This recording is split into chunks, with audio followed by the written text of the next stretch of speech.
अस्सलाम वालेकुम guys and welcome to अबाबिल। तो आज की वीडियो में भी हमारे पास आपके लिए काफ़ी मिलिट्री अपडेट्स हैं, जिनमें रूसी फाइटर जेट की बगैर लैंडिंग गियर के लैंडिंग अमेरिका की शर्त पर तुर्की को F-35 देना चाहता है, सूडान में क्या हो रहा है और यूक्रेन रशिया वार की अपडेट्स शामिल हैं। तो एंड तक हमारे साथ रहिएगा। So let's start.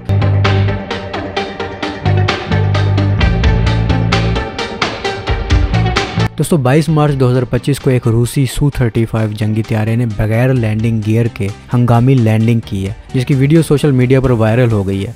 त्यारे ने पेट के बल रनवे पर उतरते हुए अपने पैराशूट खोले और चिंगारियां उठने के बावजूद बहिफाजत रुक गया। पायलट की महारत और त्यारे की मजबूती ने तबाही को टाल दिया। Su-34 की टाइटेनियम और एल्यूमिनियम साख्त ने इसे शदीद नुकसान से बचाया। माहिरीन के मुताबिक पायलट ने रफ्तार और जाविये को काबू में रख के एक मुश्किल लैंडिंग को कामयाब बनाया। यह त्यारा यूक्रेन जंग में रूस की फ़ज़ाई क़ुव्वत का एक अहम हिस्सा है, मगर इसके कई यूनिट तबाह हो चुके हैं। जदीद UMP के किट्स के बावजूद ये अब भी फ़ज़ाई दफ़ा के ख़तरे से दो चार है। Su-34, जिसे नेटो ने फुल बैग का नाम दिया है, रूस का जदीद जंगी बम्बार त्यारा है जो 2014 में मुतारिफ हुआ। ये 2 इंजन वाला 2 सीट वाला लड़ाका त्यारा है जो ज़मीन और फ़िज़ा में अहदाफ को निशाना बनाने की सलाहियत रखता है। इसकी ज़्यादा से ज़्यादा रफ्तार माक 1.8 है और ये 18,000 पाउंड तक बॉम्ब और मिसाइल ले जा सकता है। इसमें R-77 air to air missile, KH-29 ज़मीन पर हमला करने वाला मिसाइल और KAB-500 गाइडेड बॉम्ब और एक 30 mm गन नस्ब है। इसका बख्तरबंद कॉकपिट और टाइटेनियम से बना ढांचा इसे सख्त जंगी हालात में भी महफूज रखता है। दोस्तों यूक्रेन जंग में Su-34 रूसी फ़ज़ाइया का एक अहम असासा है, मगर फ़ज़ाई दफ़ाई निज़ाम जैसे कि पैट्रियट और S-300 के बायस इसके कई यूनिट तबाह हो चुके हैं। 2023 में रूस ने UMP के किट्स शामिल की जो बमों को 30-40 मील दूर तक ले जाने की सलाहियत देती हैं, मगर Su-34 के लिए ख़तरा बदस्तूर कायम है। दोस्तों ये वाक़या Su-34 की पायदारी और जंगी हवाबाजी की मुश्किलात को नुमाया करता है, जबकि रूसी फ़ज़ाइया के पायलट्स की महारत का भी सबूत देता है। दोस्तों अमेरिकी मीडिया के मुताबिक सदर डोनाल्ड ट्रंप तुर्की पर आयद पाबंदियां हटाने और इसे दोबारा F-35 प्रोग्राम में शामिल करने पर गौर कर रहे हैं, मगर एक शर्त के साथ, और वो ये कि रूस से खरीदे गए S-400 दफाई निज़ाम को गैर फ़ाल करना होगा। 2019 में तुर्की ने रूस से S-400 मिसाइल सिस्टम खरीदा, जिस पर अमेरिका और नेटो ने शदीद एतराज़ किया। वाशिंगटन को खदशा था कि ये रूसी निज़ाम F-35 की खुफिया मालूमात इकट्ठा कर सकता है, जिसके बाद अमेरिका ने तुर्की को प्रोग्राम से निकाल दिया और पाबंदियां आयद कर दी। अमेरिकी मीडिया के मुताबिक ट्रंप ने तुर्क सदर रजब तैयब एर्दोगान से हालिया फ़ोन कॉल में कहा कि अगर तुर्की S-400 को नकारा बना दे या किसी अमेरिकी कंट्रोल्ड जगह पर मुंतकिल कर दे तो अमेरिका इसे दोबारा F-35 प्रोग्राम में शामिल कर सकता है, और इसके लिए 2 मुमकिन तरीके ज़ेरे गौर हैं। S-400 के अहम हिस्से हटाना ताकि वो काम ना कर सके, S-400 को अमेरिकी फ़ौजी अड्डे इंजरलिक बेस पर मुंतकिल करना ताकि इस पर अमेरिका की नज़र रहे। एर्दोगान के दफ्तर ने फ़ोन कॉल को मुस्बत करार दिया, मगर F-35 या S-400 के बारे में बराह रास्त कुछ नहीं कहा। तुर्क वज़ीर दफ़ा ने कहा कि तुर्की F-35 प्रोग्राम में वापसी चाहता है और इसे निकालने का फैसला गैर मुनसिफाना था, मगर S-400 के हवाले से कोई वाज़ेह मौक़िफ़ इख्तियार नहीं किया गया। दोस्तों याद रहे तुर्की ने F-35 के लिए $1.5 बिलियन की पेशगी अदायगी कर रखी है, और यही वजह है कि तुर्की इस प्रोग्राम में वापसी चाहता है। ये पेशकश ट्रंप की तुर्की से ताल्लुकात बेहतर बनाने की कोशिश हो सकती है, मगर इसका इन्हिसार एर्दोगान के फैसले और अमेरिकी हुकाम की मंजूरी पर होगा। अभी तक व्हाइट हाउस ने इस बारे में कोई सरकारी ऐलान नहीं किया है, इसलिए हतमी सूरत हाल वाज़ेह नहीं है। दोस्तों पाकिस्तान की वफाकी हुकूमत ने नया गवादर शिपयार्ड मेगा प्रोजेक्ट की मंजूरी दे दी है और इसके लिए प्रोजेक्ट मैनेजमेंट सेल को फ़ाल कर दिया गया है। इस मंसूबे का बुनियादी मकसद तजारती जहाज़ साजी और मुरम्मत की सन्नत को फ़रोग़ देना है। इसके अलावा रोज़गार के मौक़े पैदा करना और मुल्की मईशत को मुस्तकिम करना है। यह प्रोजेक्ट चीन पाकिस्तान इक़्तिसादी राहदारी के दूसरे मरहले के तहत गवादर पोर्ट की तरक्की के लिए एक अहम कदम समझा जा रहा है। गवादर पोर्ट अथॉरिटी के ज़राए के मुताबिक इस प्रोजेक्ट के लिए 200 मिलियन रुपए मुख्तस किए गए हैं और जल्द ही इसको चलाने के लिए ज़रूरी तकरीरियाँ भी की जाएंगी। इस नए शिपयार्ड के लिए 750 एकड़ ज़मीन मुख्तस की गई है, जहाँ न सिर्फ माल बरदार जहाज़ों को ड्राई डॉकिंग की सहूलत फराहम की जाएगी, बल्कि नए जहाज़ भी तैयार किए जाएंगे।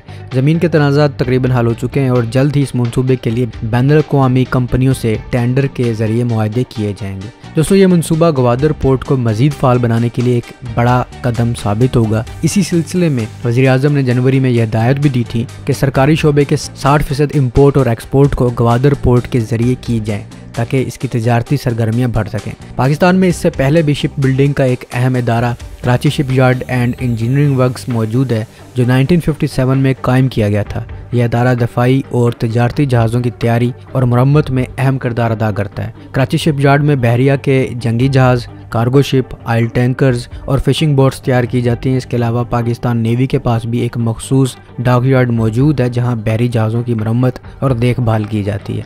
گوادر میں نئے شپ یارڈ کا قیام اس لیے ضروری ہے کیونکہ کراچی شپ یارڈ پر پہلے ہی بہت زیادہ دباؤ ہے اور اس صنعت کو مزید وسعت دینے کے لیے ایک نیا مرکز درکار تھا۔ اس منصوبے سے نہ صرف بلوچستان میں روزگار کے نئے مواقع پیدا ہوں گے بلکہ پاکستان کو بین الاقوامی شپ بلڈنگ مارکیٹ میں ایک نمایاں مقام حاصل کرنے میں مدد ملے گی۔ سی بیک کے تحت چین اور دیگر ممالک کے ساتھ شپنگ تعاون میں بھی مزید اضافہ ہوگا جو ملکی معیشت کے لیے ایک مثبت پیش رفت ثابت ہو سکتا ہے۔ اگر یہ منصوبہ کامیابی سے مکمل ہو جاتا ہے تو گوادر عالمی سطح پر ایک اہم شپ بلڈنگ سینٹر کے طور پر ابھر سکتا ہے جو مستقبل میں پاکستان کی معاشی ترقی اور بحری صنعت کی مضبوطی میں نمایاں کردار ادا کرے گا۔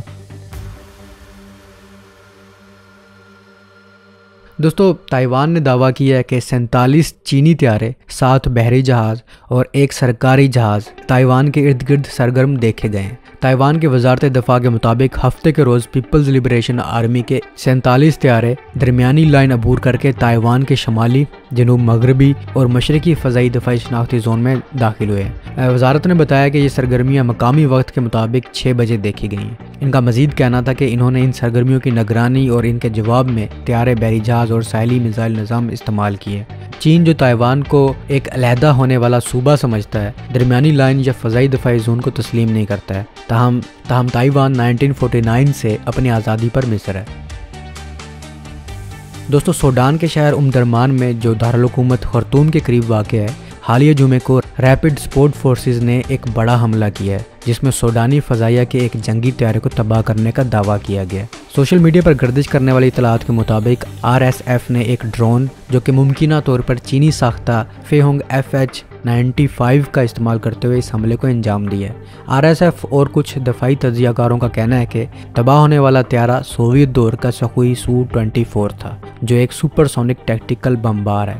تاہم کچھ ماہرین نے خدشہ ظاہر کیا کہ یہ طیارہ MiG-23 بھی ہو سکتا ہے جو ایک ویریبل جیومیٹری ونگز والا لڑاکا بمبار ہے۔ چونکہ حملے کی تصاویر اور ویڈیوز کم معیار کی ہیں اس لیے طیارے کی درست شناخت نہیں ہو سکی۔ یہ حملہ درمان میں ہوا جو خرطوم کا ایک اہم حصہ ہے اور جہاں اپریل 2023 سے جاری خانہ جنگی میں شدید جھڑپیں ہو رہی ہیں۔ اس جنگ کا آغاز اس وقت ہوا جب سوڈانی فوج اور RSF کے درمیان تنازع شدت اختیار کر گیا۔ دراصل RSF کو قومی فوج میں ضم کرنے کا ایک منصوبہ تھا لیکن طاقت کی کشمکش اور اختلافات نے اسے خانہ جنگی میں بدل دی ہے۔ RSF کے اس حملے سے یہ ظاہر ہوتا ہے کہ انہیں نہ صرف جدید ٹیکنالوجی تک رسائی حاصل ہے بلکہ غیر ملکی مدد بھی حاصل ہو رہی ہے۔ چینی ساختہ FH-95 ڈرون ایک جدید جنگی ڈرون ہے جو جاسوسی، الیکٹرونک وارفیئر اور میزائل حملے کرنے کی صلاحیت رکھتا ہے۔ رپورٹس کے مطابق RSF نے حالیہ برسوں میں کئی ایسے ڈرون حاصل کیے ہیں جو انہیں روایتی فضائی حملوں کے مقابلے میں زیادہ مؤثر بناتے ہیں۔